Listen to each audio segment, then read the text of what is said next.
Welcome to Emila Online Tutorial. Now before us is this question in function, and it reads that if f of x is 4x minus 1 all over 3, where x is an element of real numbers. Now find the inverse of x of negative 2. Okay, so how do you go about it? Now here is the function, okay, and it reads that f of x equals 4x minus 1 all over 3. Now the first thing first we need to do is to equate f of x to be equals to y. Okay, so it means wherever we see f of x, we represent it as what? Y, then equals 4x minus 1 all over 3. Now the whole essence of replacing f of x with y is for us to find or to make x the subject of relation, and so that we don't confuse f of x and x while trying to make that process work. So the first thing we need to do here to make x the subject of relation is to multiply both sides of the equation by 3, and by doing that we have 3 times y then equals 3 times the whole of this 4x minus 1 all over 3.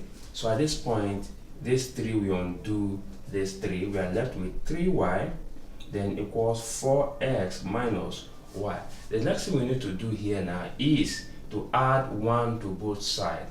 Okay, by adding 1, we have 3y plus 1 equals 4x minus 1 plus 1. So our plus 1 will undo our minus 1. So we are left with 3y plus 1 equals what? 4x. So at this point, what we just need to do is to divide both sides by the coefficient of x. So our 4 here, we undo this 4. So we are left with x equals 3y then plus 1 all over 4. Okay, so at this point now, since we've arrived at this point, okay, and our x equals 3y plus 1 all over 4. So what we need to do now is the whole of this function at the right hand side becomes the inverse of x. Now the inverse function of x. Now then we have our 3x, what will represent our y back to x plus 1 all over 4.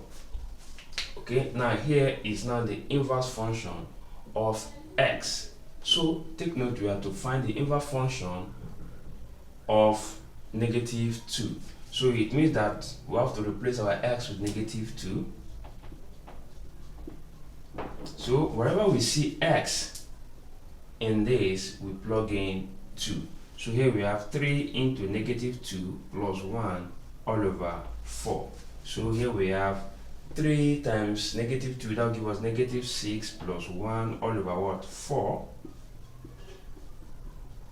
Then the whole of this, negative 6 plus 1, that will give us negative 5 all over 4. So that's our answer. Thank you and God bless you.